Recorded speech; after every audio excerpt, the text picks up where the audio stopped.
Hi, my name is Greg Kruger, and I'm the Chief Operating Officer and a founding partner for DREEM Nutrition. And in today's educational segment, we want to talk to you a little bit about cannabigerol, otherwise known as CBG. Now, all cannabinoids are started in acid form, so CBGA is actually known to be the mother cannabinoid. In other words, from CBGA, the plant will signal, based on its needs, to convert the CBGA into other cannabinoids such as THC, CBD, CBC, and so on.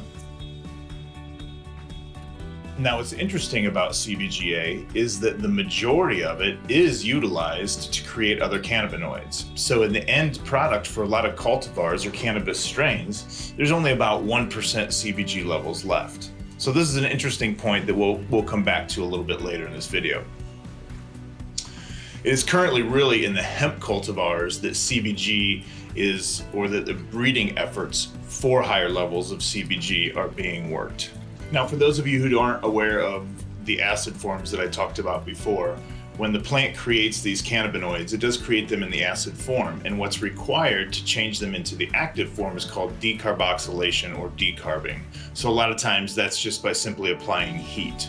But it's a chemical reaction that changes from the acid form to the active form.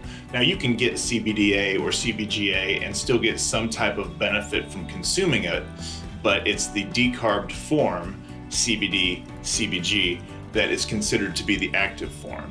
So once we're in the CBG, then that's where we get the activity, and that's what we're seeing added to a lot of products these days. So how and where is CBG working? CBG actually interacts with both of the known cannabinoid receptors, CB1 and CB2 receptors, that are out throughout the body and through the immune system and through the brain. It is thought to boost anandamide levels in the brain. Now, anandamide is a naturally occurring endocannabinoid that naturally increases dopamine levels and is responsible for regulating various health functions such as mood, sleep, and appetite.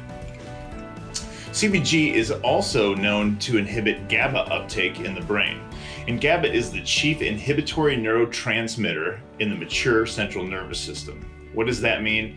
In the mature body, in the mature mammal body, CBG can inhibit or reduce neurotransmissions, meaning it's believed to be able to have some anti-anxiety effects. Based on this belief of being able to inhibit neurotransmitter activity, it's also believed to be able to be used for a muscle relaxant. Now, neurologically, CBG is believed to interact with serotonin receptors as well, which means that it has the potential for antidepressant qualities. So what else has been noticed? And in general, what are we really looking at with CBG? The majority of trials or clinical trials, studies that have been done with CBG have been really in mice and rodents. So we are waiting for more clinical data to come out in human trials with CBG. But so far, what is believed to be the biggest benefits of CBG are the following: reduction in inflammation, pain, nausea, potential for an increase in appetite, slowing the proliferation or the spread of cancer cells. CBG has also been known and found to have neuroprotectant qualities, and has been studied in mice with Huntington's disease, which is a disease which attacks the nerves in the brain. So there's a lot going on with the brain activity or the brain protection and mood regulation effects of CBG. Now, outside of all of the effects in the brain, CBG has also been found to have antibacterial, anti-fungal effects, reduce intraocular pressure, so it's really believed to have positive effects for treatment of glaucoma moving forward. It's also been found to have some really good effects in bladder diseases. So here's the net in real simple terms. CBG is believed to help in these areas: for reduction of pain and inflammation, for decrease in nausea and increase in appetite. It's believed to have a slowing of the proliferation or the spread of cancer cells. It's believed to have a reduction in intraocular pressure, so a good treatment for glaucoma, as well as treat conditions such as IBD, irritable bowel disorder, and Crohn's disease. It's also believed to be a product that can assist in the treatment of anxiety and depression, as well as help with sleep.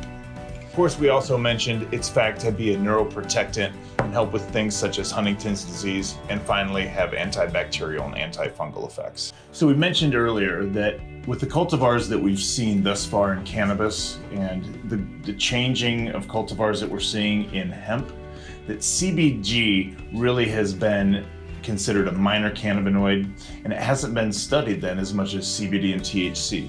So moving forward, we will see more and more studies and more data coming out with CBG.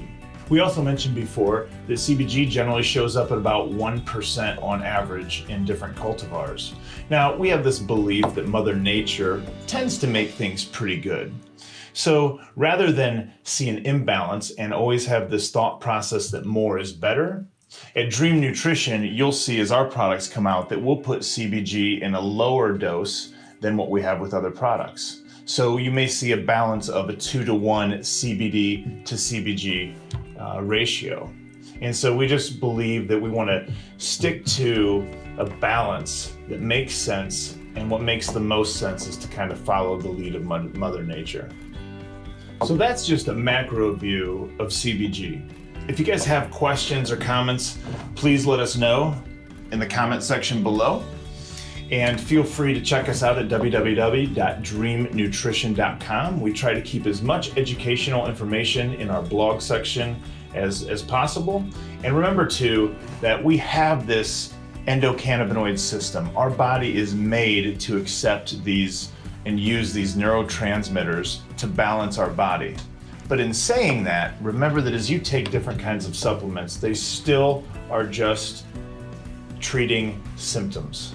It's important to always look at what is causing any disorder or any disease that you might have. So using these products can definitely be a benefit to you, but remember to look at the cause as well.